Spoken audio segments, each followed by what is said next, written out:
नमस्कार, आप देख रहे हैं संसार समाचार और मैं हूं आपके साथ कपिल मिश्रा। आज संसार समाचार में हम बात करेंगे उन खबरों की जो देश और दुनिया में सुर्खियों में रहती हैं। संसार समाचार में खबरें सिर्फ दिखाएंगे नहीं बल्कि हर पहलू से खबर को समझाएंगे भी। दुनिया के हर कोने की हलचल पहुंचाएंगे आप तक। हम दिखाएंगे वो हर अपडेट जो आपके लिए है जानना जरूरी। तो चलिए शुरू करते हैं आज का संसार समाचार।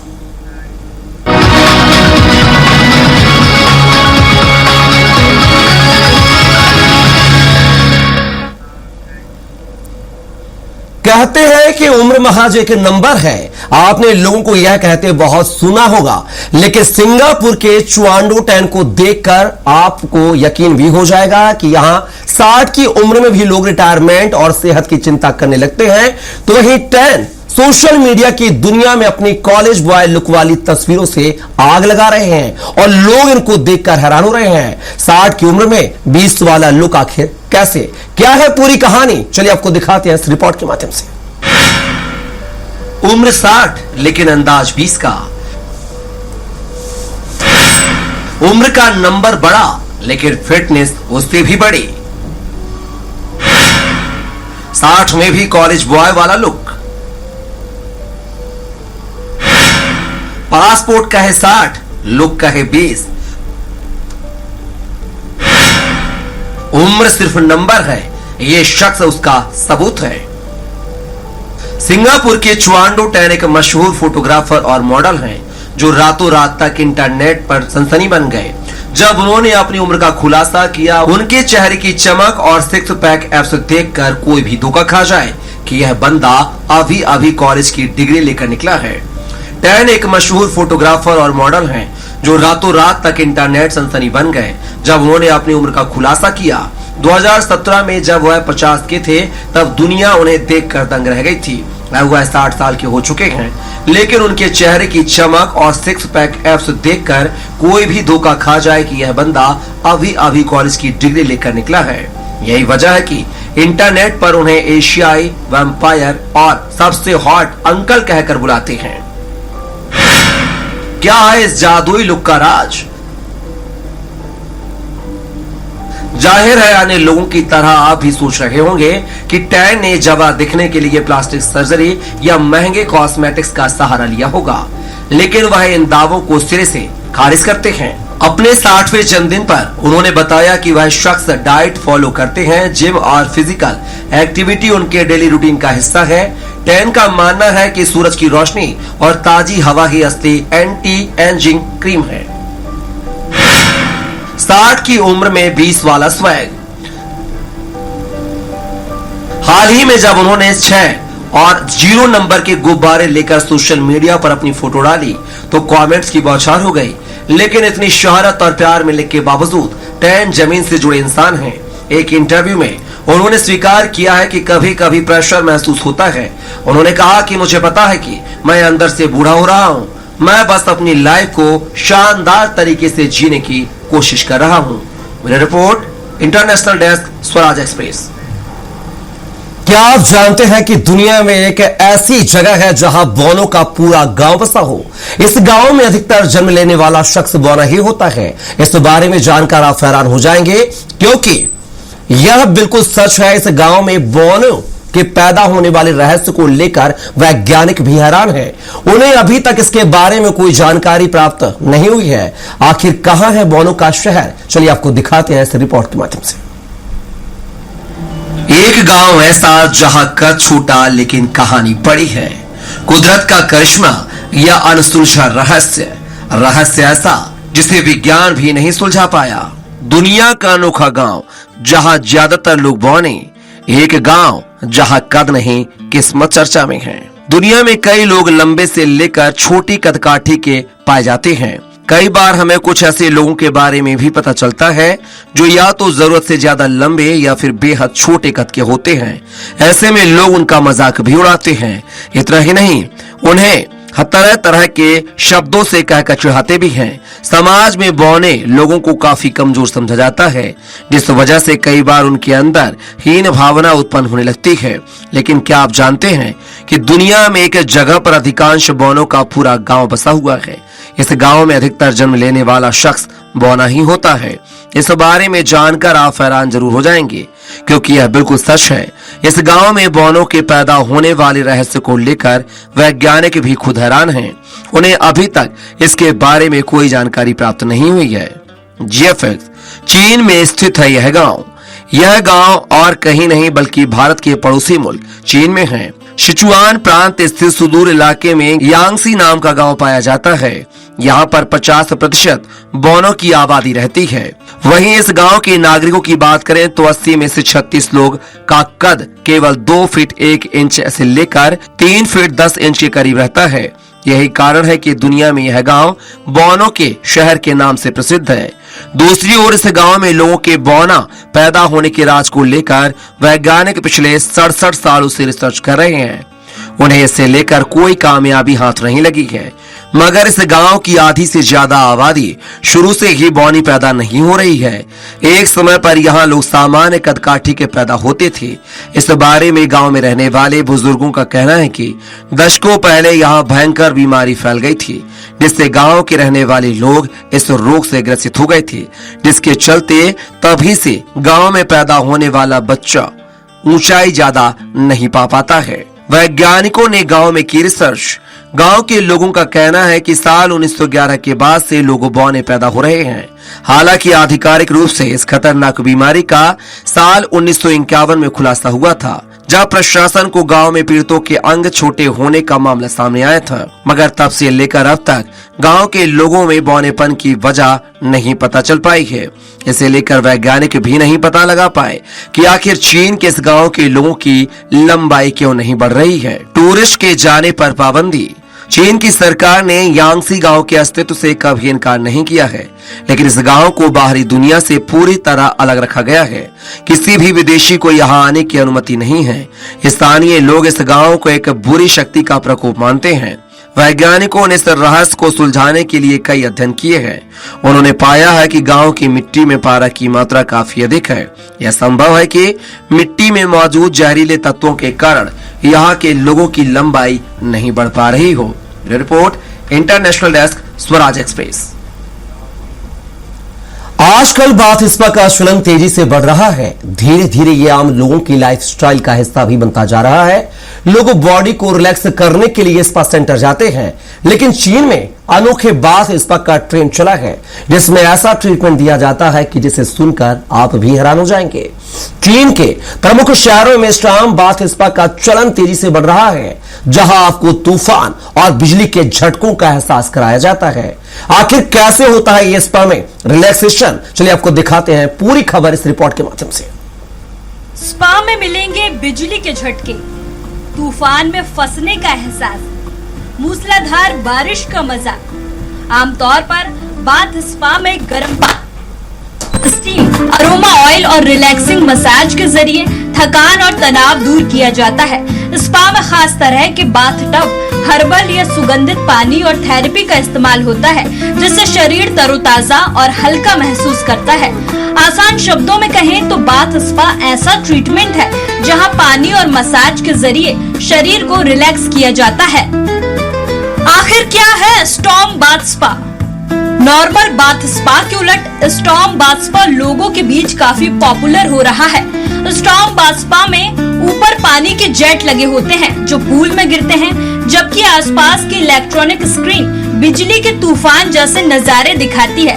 बादलों की कृत्रिम गरज और भारी बारिश की आवाज के साथ ये वातावरण एकदम असली जैसा लगता है। लोग बादलों की गरज, बिजली की चमक और मूसलाधार बारिश से भरे वातावरण में नहा सकते हैं और एक अलौकिक अनुभव ले सकते हैं। दावा किया जा रहा है कि ये अनुभव भावनात्मक और मानसिक दोनों तरह से सुकून देता है और चीन में इसके प्रति लोगों की रुचि लगातार बढ़ रही है। इटली से चीन पहुंचा storm spa. Storm bath spa की शुरुआत इटली में हुई थी और वहां पढ़ाई करने वाले चीनी छात्रों के बीच ये तेजी से लोकप्रिय हो गया। उस समय लोग इस अनोखे अनुभव के लिए करीब 1000 युआन यानी लगभग $140 तक खर्च करते थे और इसे आजमाने के लिए लंबी लाइनों में इंतजार भी करते थे। अब ये ट्रेंड चीन तक पहुंच चुका है और बीजिंग, शंघाई, ग्वांगझोउ के साथ साथ हेबेई और इनर मंगोलिया जैसे शहरों में भी तेजी से पॉपुलर हो रहा है। रात भर ले सकते हैं आनंद। रूस में स्पा सेशन आमतौर पर 2 से 3 घंटे तक चलते हैं, जहां लोग आराम से बात लेते हैं, मसाज कराते हैं और सोने का आनंद उठाते हैं। अगर कोई ज्यादा देर तक रुकना चाहता है तो इसके लिए एक्स्ट्रा अमाउंट देना पड़ता है। वहीं शंघाई में स्पा का अनुभव थोड़ा अलग है, जहां कई जगहों पर पूरी रात रुककर स्पा सेवाओं का लाभ लेने की सुविधा भी मिलती है। इस अनूठे एक्सपीरियंस के लिए लोग हजारों रुपए खर्च करने को तैयार हैं। Bureau report, international desk, Swaraj express. Doomsday fish यानी कि कयामत की मछली। यह मछली हाल ही में मैक्सिको के एक बीच पर देखी गई है, जिसके बाद से लोगों के मन में किसी बड़ी अनहोनी का डर सता रहा है। दरअसल कई देशों में इस मछली को प्राकृतिक आपदाओं का संकेत माना जाता है। क्या मैक्सिको के बीच पर दिखी ये रहस्यमय मछली सच में किसी बड़ी तबाही का इशारा है, या फिर इसके पीछे है कोई वैज्ञानिक वजह? क्या है पूरी कहानी, चलिए आपको दिखाते हैं इस रिपोर्ट के माध्यम से। बीच पर दिखी डूम्सडे फिश, तबाही की आशंका से डरे लोग। क्या आने वाली है कयामत? मैक्सिको के काबो सैन लुकास बीच पर अचानक 2 रहस्यमयी मछलियां दिखाई दी। आमतौर पर ये मछलियां समुद्र में काफी गहराई में रहती हैं, लेकिन हाल ही में इन्हें समुद्र के किनारे तैरते हुए देखा गया। हाल के महीनों में कई बार इन मछलियों को अलग अलग देशों में समुद्र किनारे देखा गया है। इसे डूम्सडे फिश यानी कयामत वाली मछली कहा जाता है। कहा जाता है कि जब जब ये मछली देखी जाती है तो दुनिया में कुछ न कुछ अशुभ होता है। यही वजह है कि अब लोगों के मन में किसी बड़ी अनहोनी की आशंका पैदा हो गई है। मछली को किसने देखा? इन मछलियों को सबसे पहले 2 बहनों ने समुद्र तट पर तैरते हुए देखा। उन्होंने दूर से देखा कि पानी में कुछ चमक रहा है। जब वे पास गईं तो देखा कि 2 लंबी और सफेद रंग की चमकदार मछली उथले पानी में तैरने की कोशिश कर रही हैं। दोनों बहनों ने मछलियों की मदद करने का फैसला लिया ताकि वे गहरे समुद्र में वापस जा पाएं। उन्होंने मछलियों को गहरे पानी में भेजने की कोशिश की। ये काम कठिन था क्योंकि मछलियां काफी बड़ी थी और कमजोर नजर आ रही थी। उन्होंने मछलियों का वीडियो सोशल मीडिया पर शेयर किया है, जिसके बाद से ये मामला सुर्खियों में आ गया है। डूम्सडे की खासियत। डूम्सडे फिश को वैज्ञानिक भाषा में रिगलेकस ग्लेसनी कहा जाता है। आम भाषा में इसे ऑरफिश कहा जाता है। ये दुनिया की सबसे लंबी हड्डीदार मछलियों में से एक मानी जाती है। इसकी लंबाई कई बार 20 से 30 फीट तक भी हो सकती है। इस मछली का शरीर बर्फ की तरह चमकदार सफेद होता है और इसके ऊपर लाल रंग की लंबी कलगी होती है जो इसे अलग बनाती है। गहराई में रहती है डूम्सडे। आमतौर पर समुद्र में ये मछली 200 से 1000 मीटर यानी करीब 3300 फीट की गहराई में रहती है, जिसके कारण इसका दिखना लगभग दुर्लभ होता है। हालांकि इस मछली के दिखते ही प्रलय की कहानियों की चर्चा होने लगती है। कई देशों में मानते हैं मनहूस। जापान में इस मछली को बेहद अशुभ माना जाता है। वहाँ मान्यता है कि अगर ये मछली समुद्र की सतह पर दिखाई दे तो ये किसी बड़े भूकंप या सुनामी का संकेत हो सकता है। कहा जाता है कि साल 2011 में भी इस मछली के दिखने की खबरें सामने आई थी, जिसके बाद 2011 में विनाशकारी सुनामी आई थी। कई दक्षिण पूर्व एशियाई देशों में भी ऑरफिश के दिखने को प्राकृतिक आपदाओं की कहानियों से जोड़ा जाता है। कुछ देशों में इस मछली के अचानक दिखने को एक चेतावनी समझा जाता है। इससे पृथ्वी पर तबाही का संकेत भी माना जाता है। हालांकि वैज्ञानिक इन मान्यताओं को सिर्फ एक मिथक मानते हैं। मछली दिखने के वैज्ञानिक कारण। मरीन बायोलॉजिस्ट के मुताबिक इस मछली के सतह पर आने के पीछे कई वैज्ञानिक कारण हो सकते हैं। वैज्ञानिकों का मानना है कि अगर मछली घायल हो जाए, बीमार हो जाए, समुद्र में तेज धाराओं के कारण रास्ता भटक जाए तो वह खुद समुद्र की सतह पर आ सकती है। कई बार ये मछलियां अपने जीवन के आखिरी समय में भी ऊपर आ जाती हैं। यानी रहस्यमयी दिखने वाली ये डूम्सडे फिश भले ही लोगों के बीच डर और जिज्ञासा पैदा कर दे, लेकिन वैज्ञानिकों के मुताबिक ये किसी तबाही का संकेत नहीं है, बल्कि समुद्र की गहराइयों में रहने वाला एक बेहद दुर्लभ जीव है जो कभी कभी गलती से सतह पर पहुंच जाता है। एक तरफ वैज्ञानिक कारण है, दूसरी तरफ लोगों का डर। फिलहाल ये मामला लोगों के बीच चर्चा का विषय बन गया है। Bureau report, international desk, Swaraj express. सोने के अंडे देने वाली मुर्गी के बारे में तो आपने खूब सुना होगा, लेकिन यह सिर्फ एक कहावत है। चीन में इसी से मिलता जुलता एक वास्तविक मामला भी सामने आया है जिसने हर किसी को हैरान कर दिया है। एक बतख ने सोने का खजाना दिया है। यह बात सुनने में भले ही हैरान करने वाली हो, लेकिन एकदम सच है। जी हां, चीन में एक पालतू बतख ने सोना देकर अपने मालिक को माला माल कर दिया है। आखिर क्या है पूरा मामला, चलिए देखते हैं इस रिपोर्ट में। सोना देने वाली बत्तख के चर्चे, बत्तख का मालिक हुआ मालामाल, बत्तख के पेट में छिपा था खजाना।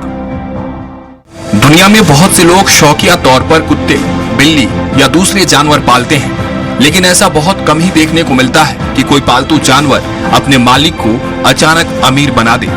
चीन में सामने आया यह मामला इन दिनों काफी चर्चा में है। दरअसल मध्य चीन में रहने वाले एक शख्स को अपनी पालतू बत्तख को काटते समय उसके पेट से सोने के कण मिले, जिसे देखकर वह खुद भी हैरान रह गया। पालतू बत्तख के पेट से करीब 10 ग्राम सोना निकला है, जिसकी कीमत लगभग 1,65,000 रुपए बताई जा रही है।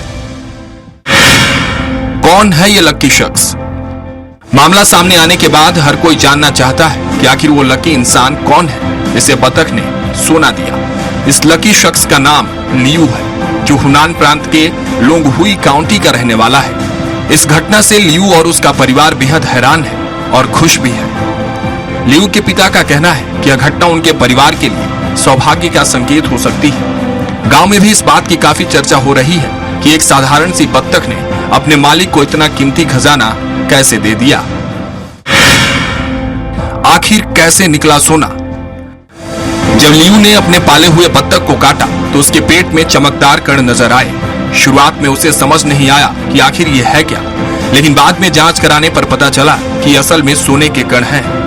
मीडिया रिपोर्ट्स के मुताबिक बत्तख के पेट से निकले सोने का वजन करीब 10 ग्राम था और उसकी कीमत लगभग 12,000 युआन यानी करीब 1,800 अमेरिकी डॉलर या भारतीय मुद्रा में लगभग 1,65,000 रुपए के बराबर है। बत्तख के पेट में सोना कैसे आया, ये सवाल हर किसी के लिए अब रहस्य बन चुका है। माना जा रहा है कि नदी किनारे खुले में पाली जाने वाली बत्तखों ने शायद सोने के कणों वाली मिट्टी निगल ली होगी।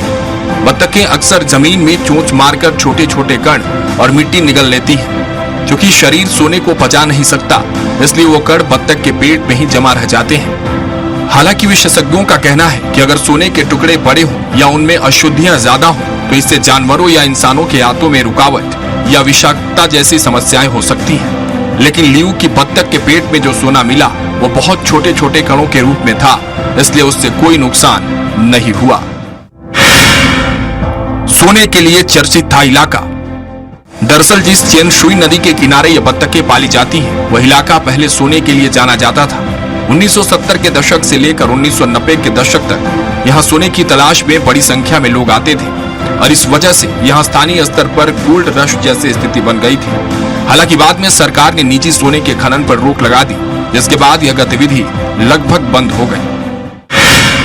बत्तखों ने पहले भी दिया सोना। लियू के गांव में पहले भी कुछ लोगों को बत्तखों के पेट में सोने के कण मिले हैं, लेकिन इतनी ज्यादा मात्रा शायद ही किसी को मिली हो। यही वजह है कि यह मामला सोशल मीडिया पर तेजी से वायरल हो गया। हालांकि कुछ लोगों ने इस घटना की सच्चाई पर सवाल भी उठाए हैं। वहीं लोंगहुई काउंटी के प्राकृतिक संसाधन विभाग के अधिकारियों का कहना है कि यह पता लगाने के लिए कि बत्तख के पेट से निकले कण वास्तव में सोना ही है या नहीं, इसकी पेशेवर संस्थान से जांच कराई जा रही है। हालांकि विभाग के कर्मचारियों ने यह भी कहा है कि इस तरह की घटनाएं असंभव नहीं है। उन्होंने बताया कि पिछले साल भी इसी इलाके में कुछ ग्रामीणों को नदी किनारे रेत धोते समय 10 ग्राम से अधिक सोना मिला था। इतिहास की याद दिलाती घटना। चीन की अनोखी घटना इतिहास की एक पुरानी परंपरा की भी याद दिलाती है। तांग राजवंश जो 618 से 907 ईस्वी के बीच चीन में शासन करता था, उस दौर में किसान बत्तखों और हंसों के मल से सोने के छोटे छोटे कण इकट्ठा किया करते थे। उस समय यह एक तरह की पारंपरिक तकनीक मानी जाती थी, जिससे लोग नदी के किनारे मौजूद सोने के कणों को हासिल करते थे। फिलहाल 21वीं सदी में बत्तख से सोना निकलने की घटना पूरी दुनिया भर में सुर्खियों में है। Bureau report, international desk, Swaraj express. सोना देने वाली अगर कोई आपसे कहे कि सरकार आपको डेट पर जाने के लिए पैसे देगी और अगर वही डेट आगे चलकर शादी में बदल जाए तो आपको लाखों रुपए मिल सकते हैं। पहली नजर में ये किसी फिल्म की कहानी या मजाक जैसा लग रहा होगा, लेकिन हैरानी की बात यह है कि दुनिया में एक ऐसा देश है जहां यह सब सच में हो रहा है। आखिर कौन सा वो देश है जो डेट के लिए दे रहा है युवाओं को पैसे? चलिए जानते हैं पूरी खबर इस रिपोर्ट के माध्यम से। डेटिंग के पैसे देती है सरकार। शादी होते ही बन जाएंगे लखपति। बच्चे होने पर भी मालामाल। कहाँ है ये अनोखा सिस्टम? डेटिंग पर पैसे देने वाला देश दक्षिण कोरिया है। दक्षिण कोरिया का नाम दुनिया के सबसे विकसित देशों में शुमार है। यहाँ की टेक्नोलॉजी, कंपनियां, लाइफस्टाइल और इकोनॉमी तेजी से आगे बढ़ रही हैं। लेकिन इसी तरक्की के साथ एक ऐसी समस्या पैदा हुई जिसने सरकार को चिंतित कर दिया। समस्या ये कि यहाँ के लोग रिश्ते बनाने और घर बसाने से दूर होते जा रहे हैं। यही वजह है कि सरकार को इसके लिए कदम उठाना पड़ा। डेटिंग को प्रोत्साहित कर रही सरकार। दक्षिण कोरिया में युवाओं की जिंदगी का रूटीन काफी बिजी होता है। सुबह जल्दी उठना, सीधे ऑफिस जाना, दिन भर काम करना और फिर थक कर घर लौट आना। वीकेंड भी अक्सर आराम या अपने निजी कामों में निकल जाता है। इस भागदौड़ में लोगों के पास डेटिंग, रिश्तों या शादी के बारे में सोचने का समय ही नहीं बचता। इसलिए दक्षिण कोरिया की सरकार लोगों को डेटिंग के लिए प्रोत्साहित करने के लिए पैसा देती है। जन्म दर कम होने से बढ़ी चिंता। दक्षिण कोरिया के कई युवा ये भी मानते हैं कि शादी और बच्चों की जिम्मेदारी उनके करियर और व्यक्तिगत स्वतंत्रता को सीमित कर सकती है। इसके साथ ही दक्षिण कोरिया में महंगाई और लिविंग कॉस्ट भी काफी ज्यादा है। ऐसे में बहुत से लोग ये सोचकर शादी से बचते हैं कि अगर बच्चे हुए तो उनकी परवरिश का खर्च संभालना मुश्किल हो जाएगा। इसी वजह से दक्षिण कोरिया की जन्म दर दुनिया में सबसे कम स्तरों पर पहुंच चुकी है। कई रिपोर्ट्स के मुताबिक वहां की फर्टिलिटी रेट इतनी गिर चुकी है कि आने वाले समय में देश की आबादी तेजी से कम हो सकती है। सरकार के लिए राष्ट्रीय समस्या। सरकार के लिए ये सिर्फ सामाजिक नहीं बल्कि आर्थिक और राष्ट्रीय समस्या भी बनती जा रही है, क्योंकि अगर बच्चे कम पैदा होंगे तो आने वाले समय में काम करने वाली आबादी भी कम हो जाएगी और देश की अर्थव्यवस्था पर इसका असर पड़ेगा।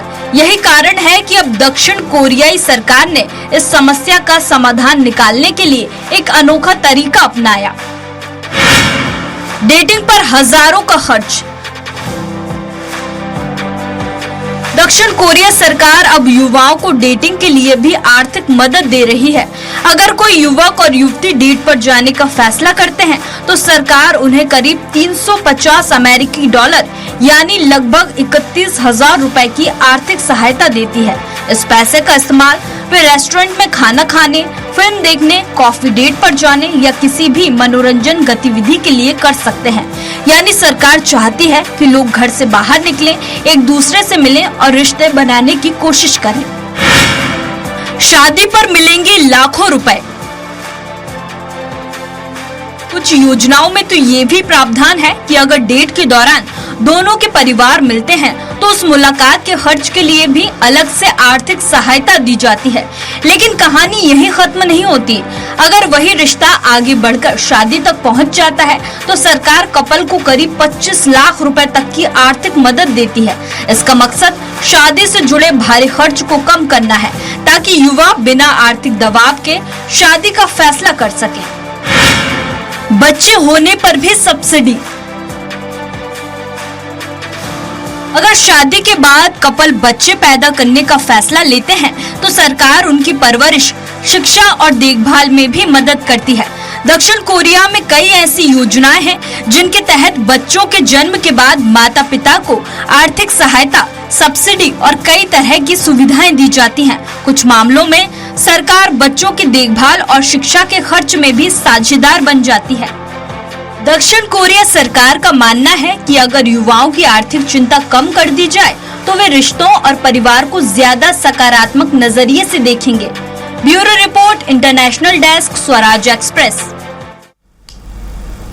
तो देखा आपने, संसार समाचार में बात की है देश दुनिया के अलग अलग कोनों की वो खबरें जो आपके लिए जानना जरूरी थी। अगले हफ्ते कुछ नई खबरों के साथ, देश दुनिया की खबरों के साथ हाजिर होंगे।